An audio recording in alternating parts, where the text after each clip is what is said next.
The Sultanate. For many years, the Sultans of Istanbul have laid claim to the holiest lands of the world and defended them against the depredations of the infidel, the raider, and the thief. Grown idle and lazy with the wealth of the realm, and the Sultanate for a while appeared in danger of collapsing under the pressure of foreign enemies. Now enriched by the font of knowledge unlocked by the new learning, the Sultanate has been revitalized as a world power. The new learning has not been the only revelation received by the Sultan, and the sublime port secret friends of the Sultanate have explained that all is not quite what it seems in this dystopian age. The greater threat than a petty saber-rattling great power exists, and it is the duty of all to oppose this dark curse before it destroys the world. Intercepted epistle from Sakharin Osman. My high Sakharin, greetings under the light of the allshard. From the Congregation of the Holy Order of Man in the Levant, greetings to High Sakharin Abner from Sakharin Osman. May the allshard forever bless us with its revelations. First, let me beg you indulgence, for I felt a written report was the most useful way of fully updating you as to our situation here. The man I have entrusted with this packet is amongst my most dutiful speaker here in Istanbul, and I have much confidence that this packet reached you far swifter than it might otherwise have. Secondly, may I communicate my thanks for your own recent epistle, distributed last month. Our congregation was infused by your words concerning the ever-increasing threat posed by the tainted, and we have redoubled our efforts here to secure our order's position and to bring about the final victory. The situation here is in the Sultanate continues to be positive, but I fear we will soon reach an uncomfortable moment of the crisis. As you have often warned, only by being prepared for an event can we ever hope to control it. I have tried my best to place our forces in a position to exploit whatever should happen here. Nonetheless, I feel that I would benefit from your own expertise in this situation. I hope you will forgive the following historical background, for I feel only by explaining the context in which the order finds itself today that you can truly understand the predicament we face. The Ottoman advance. The modern Sultanate owes its existence to the conquests of the Turkish people, begun in 1299. At first merely a tribal confederacy under Osman I, the Sultanate soon expanded into the rest of the Middle East and the Levant. After 1354, the Ottomans conquered much of the Balkans, becoming a transcontinental power. Under the leadership of one Sultan, Mehmed, called the Conqueror, the Sultanate finally ended the existence of the last vestige of the old Roman Empire, dismantling all that remained of the Byzantine power and eventually breaking the power entirely with the capture of Constantinople itself. From its new capital, the Sultanate and its officials have weathered many crises through their history. Many wars and campaigns were fought against the encroaching European powers in the Mediterranean, as well as many Ottoman attempts to expand into Europe proper under the reign of several wise sultans. The Sultanate also expanded south and west along the Middle Sea and east to the shores of the Iranian Gulf and Arabian Sea. These Persian and Arabian conquests have a major impact on the Ottoman culture and society. A renaissance of Persian literature sparked resurgence in ancient forms and practices amongst the people of the Sultanate and its rulers. They adopted the title Padishah, meaning great king, from the Persian language, and incorporated the Persian styles and forms into their government. Even today, the governors of provinces are referred to as satraps, whilst military generals or sufficient wealth and influence may claim a title of Spahbed, which conveys suitable authority all over military dealings in an entire province. The dominance of the Ottoman sultans over the holy sites of Islam, Christianity, and Judaism has ensured its spiritual as well as its political hold over its people. Relaxed toleration laws, particularly when compared to European norms, helped to develop a culture that could cut across religious lines, not to mention the wealth brought in by trade between the East and West that flowed through the Ottoman domains. The sick man of Europe. Such was the strength of Sultanate that many expected her to join the ranks of the great powers around the dawn of the 19th century. Yet for all of his success in charting a course amongst the other nations of the world, the Sultanate was not in a strong position after the end of the Prussian Wars. Decades of mismanagement had left the Sultanate militarily and economically weak. Dissident movements in the Arabian and Persian territories fought on again off again campaigns of politically motivated brigandage. Prussian and Russian expansion threatened to destabilize the Ottoman Balkans, whilst mercenaries took up the cause of Greek independence. At sea, Ottoman power waned on both sides of the Dardanelles. Straight as both of the League of Italian States and the Russia made plays for overall dominance in the respective areas.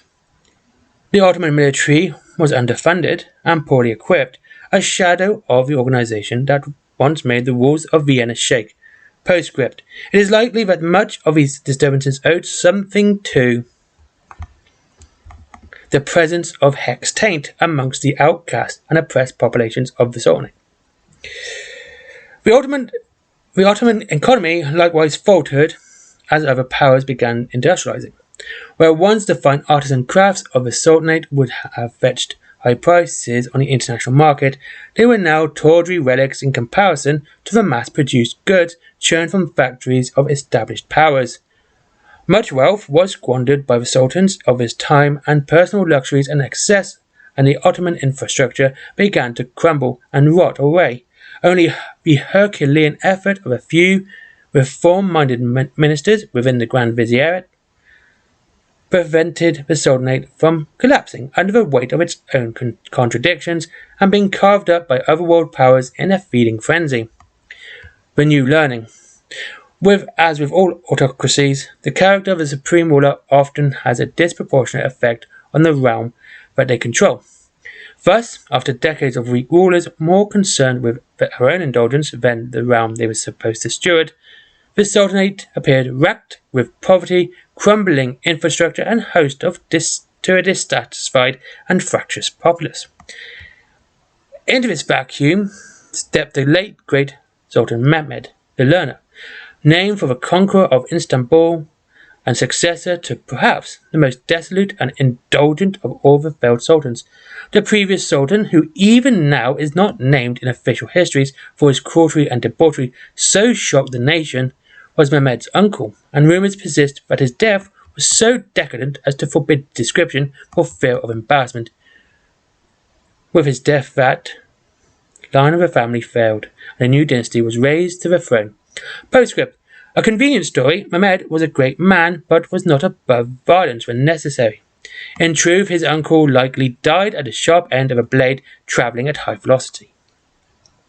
Mehmed the learner launched himself immediately into bold reforms, incorporating many scholars into his government. The Sultan himself made stringent cuts to budget allocated for his own personal amusement, and ploughed huge reserves into developing education and technology throughout his realm. The fruits of new learning were almost immediately felt. Rapid modernization led to a booming domestic economy. Private income soared as wages rose, whilst once dwindling support for the Ottoman rule rebounded exponentially. There were a few areas that Mehmed the learner did not excel in. Accomplished scientist, he was at home discussing revolutionary new metallurgical methods as he was discussing theology with the scholars of Istanbul. His faith in the abilities of his own people was rewarded time and time again, most markedly when Ottoman engineers unearthed the great petrochemical wealth within the Sultanate's territory that filled the coffers of the government and permitted further investment.